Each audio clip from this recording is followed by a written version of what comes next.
order. And I'll call the roll. Moore. Here. Conley. Here. Rutledge. Here. Scott. Anderson. Fletcher. Gray. Here. We do have a quorum. We can do business. First thing on the agenda is consider the approval of the minutes of the regular meeting of January 12th, 2026. Motion to approve. Second. Moved and seconded. All in favor say aye. Aye. It passes. Director's report, Sherry? All right. Before we get into the written report, I really would love to show you a video that we did for Read Across America National Reading Month. Read Across Enid. It'll be on the screen, so it's 7 minutes. So I recommend shifting a chair because you don't want to be turned around.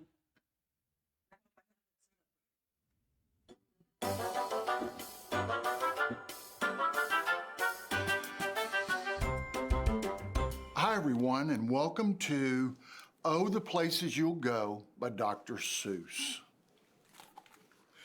Congratulations. Today is your day. You're off to great places. You're off and away. You have brains in your head, you have feet in your shoes. You can steer yourself any direction you choose. You're on your own, and you know what you know, and you are the guy who'll decide where to go. You'll look up and down streets, look 'em over with care. About some you will say, I don't choose to go there. With your head full of brains and your shoes full of feet, you're too smart to go down any not so good streets. And you may not find any you'll want to go down. In that case, of course, you'll head straight out of town. It's opener there in the wide open air. Out there, things can happen, and frequently do, to people as brainy and footsy as you. And when things start to happen, don't worry, don't stew. Just go right along. You'll start happening too.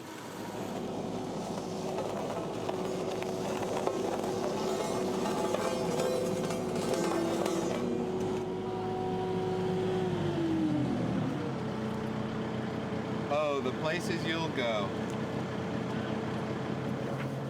You'll be on your way up. You'll be seeing great sights. You'll join the high flyers who soar to high heights.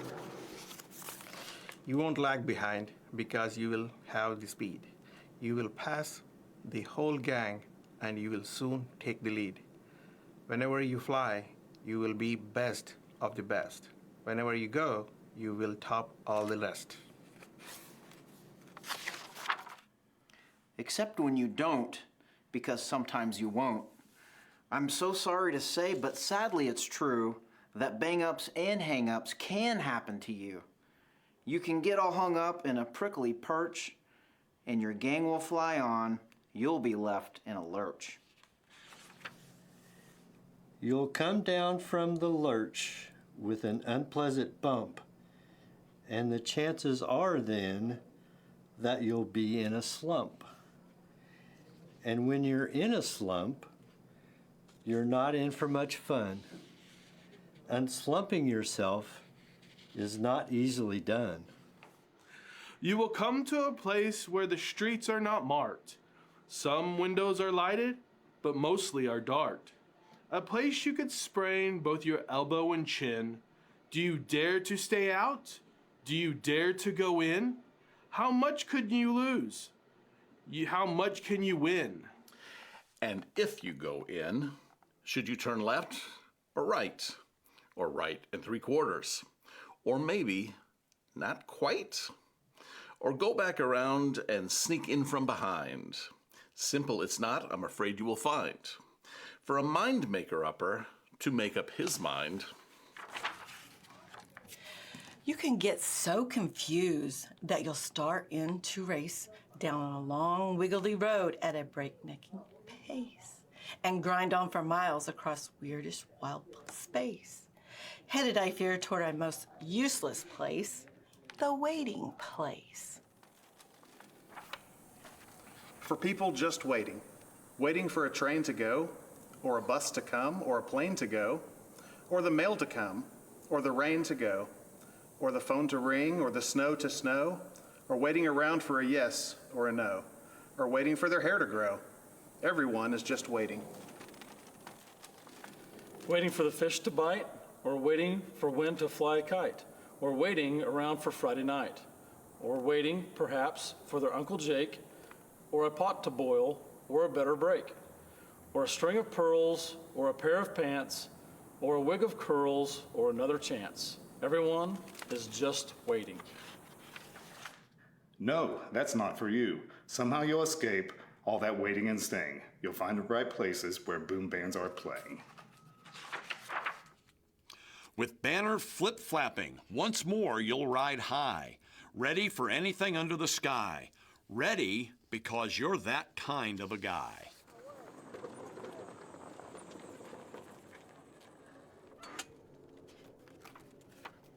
Oh, the places you'll go. There is fun to be done. There are points to be scored. There are games to be won. And the magical things you can do with the ball will make you the winningest winner of all. Fame. You'll be famous as famous can be, with the whole wide world watching you win on TV. Except when they don't, because sometimes they won't. I'm afraid that sometimes you'll play lonely games too. Games you can't win, because you'll play against you. All alone. Whether you like it or not, alone will be something you'll be quite a lot. And when you're alone, there's a very good chance you'll meet things that scare you right out of your pants. There are some down the road between hither and yon that can scare you so much you won't want to go on. But on you will go, though the weather be foul. On you will go, though your enemies prowl. On you will go, though the hackin' cracks howl. Onward up many a frightening creek, though your arms may get sore and your sneakers may leak. On and on you will hike, and I know you'll hike far and face up to your problems, whatever they are. You'll get mixed up, of course, as you already know. You'll get mixed up with many strange birds as you go. So be sure when you step with care and great tact, and remember that life's a great balancing act. Just never forget to be dexterous and deft, and never mix up your right foot with your left. And will you succeed? Yes, you will indeed. 98 3/4% guaranteed. Kid, you'll move mountains.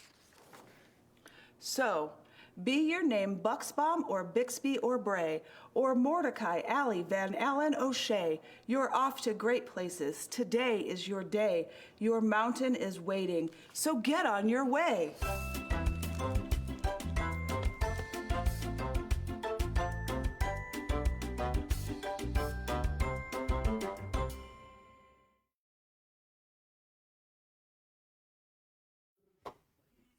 No, not The invitation. Everyone stands. Yeah, yeah.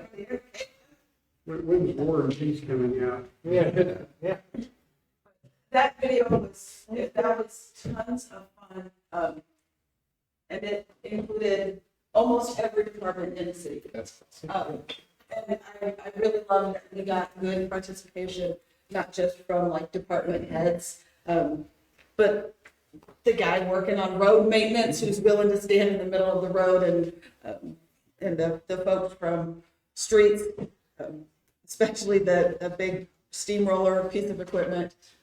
It was a lot of fun, and I think it was very well received, and I hope that it really helps to promote National Reading Month. Like, we should be reading. So,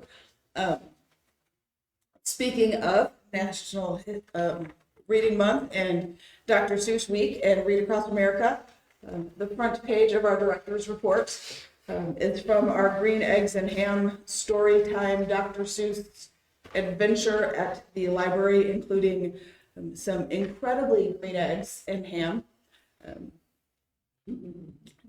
And they were actually a huge hit and I feel pretty good about it because we didn't dye them with food coloring, we dyed them with spinach. So they were eating eggs and spinach. And it was well received, and several parents asked for the recipe. So I thought that that was a success. Dr. Seuss Week, Read Across America, it's traditionally been as Dr. Seuss Week. It was taken over and sort of like became Read Across America at some point with the National Education Association. And so we try to do a little bit of both. Dr. Seuss is great. Dr. Seuss is part of our American cultural experience. And so we want to continue that. But there's also lots of really neat, cool new books that have been written. In the meantime, the Places You Will Go was Dr. Seuss's last book published during his lifetime, and that was in 1990. So there's a whole lot of new books that we can explore. So we want to kind of do both. But Green Eggs and Ham is always a massive success. Then we had Winter Chautauqua, which I'm always excited about. Winter Chautauqua here at the library. Chautauqua is a living history experience where you have a scholar who has researched somebody so extensively that they present as that person. So the beginning of the presentation was Cyrus Avery, who is the father of Route 66, and like was instrumental in getting our highways and the way that they are so that you could drive cross country.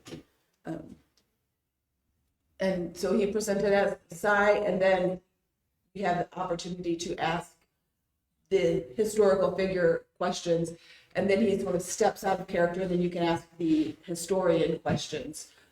And I think it's a fantastic partnership that we have with Chautauqua Council of Enid.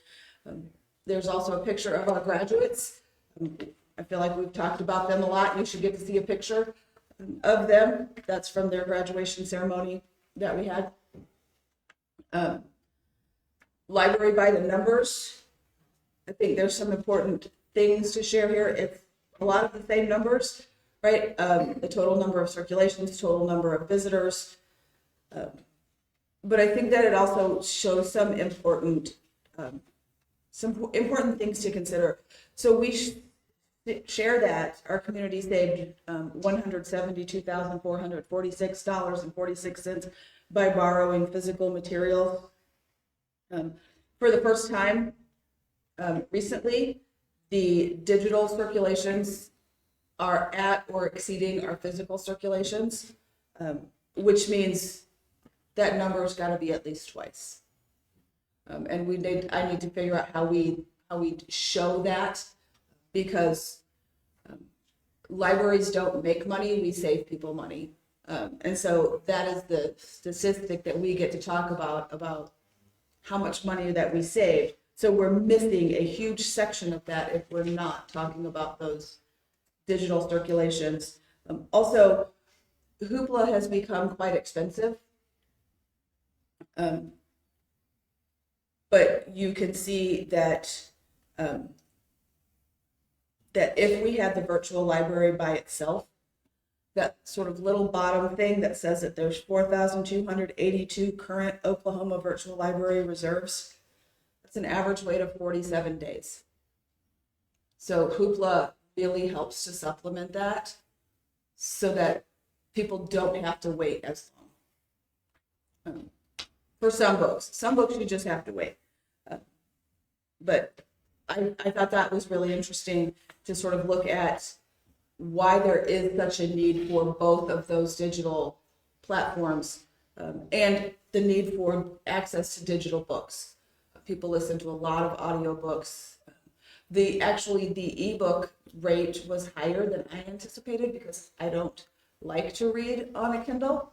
So I didn't realize a significant number of people, actually more circulations for the Oklahoma Virtual Library are ebooks than audiobooks. And that kind of caught me off guard. But that's a lot of people reading on a Kindle or a computer or their iPad or whatever. So that, I thought that was really great. The Hoopla circulations, huge audiobooks. Their ebooks are just like a portion. Most people who are using Hoopla are using it for the audiobooks, which I think is probably your commuters or people who are listening to books while they're doing things at home, which is part of what I do, like mowing the lawn, doing the dishes, cooking dinner. I have a book going. You can, on the back, you can see our new library cards by type. There's a lot of them. 1,600 new library cards in January and February, I feel like is a lot. We present a lot of programs. We are working to bring more multi-age or like multi-generation type programming. We have found that some of our programming that we want to offer for teens, like how to do basic car maintenance, like how to check your oil and check the pressure in your tires and that kind of thing. We heard a lot of adults, or young adults anyway, go, I would like to also know how to do that. So we're opening some of those things up to new adults and just trying to be very, very clear about which age group that these classes are for, but having some wider availability we think is going to be very helpful. And we also always really like the sort of family programs. And so that's why you see an increase sort of in that all ages programs, is because we're spreading that out. So that is basically the director's report. Any questions? On the video, that was, I could tell there was a lot of effort to put that together. Yeah. Other than showing it to the council and to us, has it been running somewhere? Or? It is on YouTube. It was shared on the city's Facebook page. So it's, I think it's been well received. Okay.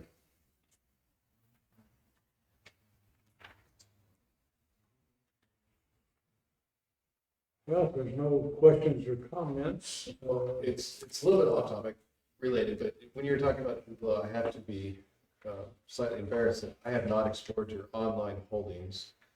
Is Hoopla something you can access from home? Do you have to access it from the library? No, you can access it from home. You can get it on your phone. And you just use your credentials from your library card to access it. So I'll have to take a look into it.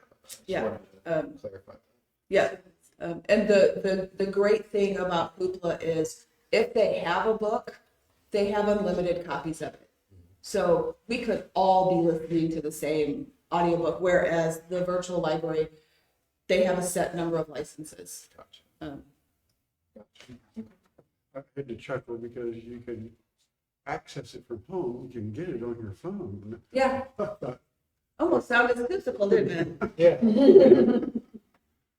Yeah, I had somebody that, on Facebook that commented about they're thinking about going to the library, but they hadn't been in a long time, and I responded to them and said, I think you're going to be quite impressed. Go to the library. And they came back a few days later and said, I went to the library and oh my God, I couldn't believe how nice it was. And, and good. The personnel were, I'm going to be going regularly. And I think it's just a matter of discovery. People drive by the building all the time. They don't know what's in here. A lot of them don't. Right. Maybe that's, people are starting to realize the resource we have in the community, these numbers that you're showing here. Yeah. I mean, I feel like we're busy. So it's nice to see those numbers, and it's nice to hear the good stories about folks coming in. So I always appreciate that. Well, before we go, just another thank you for the wonderful library report, all what you guys do. Thank you very much. All right, I don't think we're taking any action. No. Another business, consider take possible action to approve the updates to the collection policy. I don't know if there was a lot of discussion at the last meeting. I wasn't present. Recovering from surgery, but it seemed like the collection policies, proposed collection policies were submitted and there were some comments or discussions and some changes were suggested. I don't know exactly. There was a couple of formatting things. One, I will say, this is the basic format, but when we put it into the policy document, it will look like the rest of it'll be the same font as is in the rest of the policy document. And I don't know why that the red line comes out purple. I kind of wish I knew how to do that because I think it, but it's purple, and I've seen sometimes when we share the document with legal, because we do have legal look it over before. Sometimes their lines are in blue, and sometimes people's are in red, and then but we try to make it so that you can see a clean copy of like what it looks like, but you can also then have the red line copy so you can see what is different. But that thing about adults, I don't know what's actually different there. I think that might just be a formatting change. Because the adult materials were always selected to meet the information and recreational needs of adults. We sort of combined some stuff with the government documents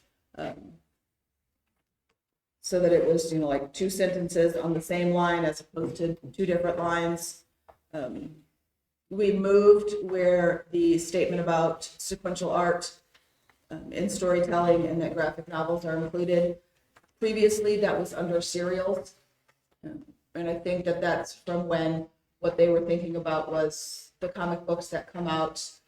And now we have a much wider selection of graphic novels, and they're not really serials, they're books in graphic novel form. So I just put it under books. We added a statement under general criteria for selection that includes diversity of voices and perspectives. So we're also looking to make sure that we have variety of voices and perspectives. And then basically some sort of like formatting and rearranging of sentences under the criteria for special collections, just to make it sort of clearer, because before it was not divided out between what is the Oklahoma collection and what is the genealogy collection.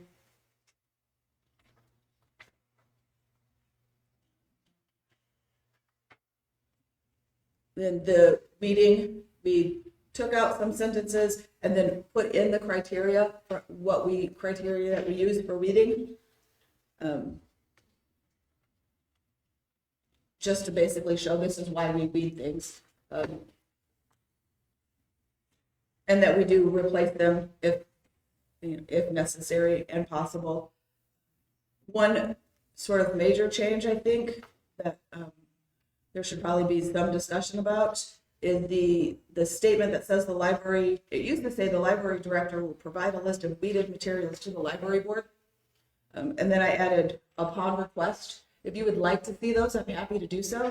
We pulled a list for what was weeded in the last year, and we would have to look at about 400 books every meeting if we were to do that. It's a lot of pages, and I'm happy to print those if you're interested in them. I'm not. I trust you. I mean, the thing, so part of it is we're reading for poor physical condition, lack of circulation, if something's obsolete or has a lack of relevance. Lack of relevance is often nobody's checked it out. It could be my favorite book, but if nobody's checked it out, then we're going to take it off the shelf. Things like medical books, like What to Expect When You're Expecting. The one that I read when my kids were little is now obsolete because the science has changed, right? I mean, like in the 70s, they were like, yeah, you can smoke and drink a glass of wine every night when you're pregnant if you'd like. So if we had one like that, we're going to pull that off and put in the updated version. But Any other questions, comments, On concerns? the replacements and duplicates, so it's kind of, I think I understand how that works, but in a situation where somebody has lost or damaged a book they checked out, Mhm. and maybe they feel guilty about it, so they go order it on Amazon, bring it in, and y'all are not gonna replace it. It talks about it here. If it's become obsolete and y'all weren't gonna. Right. What happened? I can see some bad public relations if they come walking in with a replacement, y'all say, oh, we didn't want to replace that. We want money. I guess it's a joke. Right. We do recommend that people don't just bring us the book. And there have been times when I've just accepted the book. And I mean, if it checked out, then there's a demand for it because somebody checked it out. So that's why they lost it. If they bought us a new copy, it's now not in a bad condition. So the number of reasons that we would weed that start to go down. And I don't ever want to say, I know you feel bad, but I don't want your book. I want the money. Although, I mean, the reality is a lot of times we buy different books than you would get on Amazon. The books that you buy are more sturdy, more capable of being handed by 30 people. Right. I mean, we buy books that are in hardback. We buy books in, like a library binding. Almost the only time that we order books off Amazon is if we cannot find a book any other way, or for like book club books, which are going to be in a set, and those are usually the least expensive copy of that book we can find. But most of our books come from library publishers, and so the paperback version of the book that you lost isn't really what we would replace it with, even if we were going to replace it. I just have trouble visualizing how a person, if something like that happened, to check with you first. Yeah. You know, I mean, they checked it out. The dog ate it or something, and so they want to do right by the library. I mean, they wouldn't necessarily know to come in and say, how do you want to handle this? Right. A lot of times what happens is we're communicating, like if books don't come back, then they're getting notices from us and they call us and say, this is what happened. And we'll say, okay, great. Like, here's how we would like to handle that. We do get people turn in the book. It's been chewed up by a dog. Sometimes we can fix it. Sometimes we can't. But yeah. So I don't think it's happened very often that somebody has just come in with a book and said, my kid or I lost this book. Here's our new copy of it. I can think of maybe once or twice in the last 5 years. Fell off. Yeah. Okay. A lot of times if they come back damaged, if the damage isn't too bad, we have folks in our tech services that can fix it. So what we recommend is people just turn the book back in and then we'll let them know if there's a fee. Because if we can fix it, we'll just fix it. Well, on the draft collection policy, it looked to me like, I really felt like it read well, and the changes were understandable by me, that were made to kind of update it. And so do I hear a motion on? I made a motion to accept the new policy. Moved and seconded to accept the finalized draft of the collection policy as changed. Any discussion? If not, all in favor say aye. Aye. All opposed? All right, yes, it's accepted. Obviously, there's nobody here that's signed up for public comment. So I don't know if we usually get a motion to adjourn. No motion to. Move to adjourn. Second, all in favor say aye. Aye. We are adjourned. And we did get lunch. Well,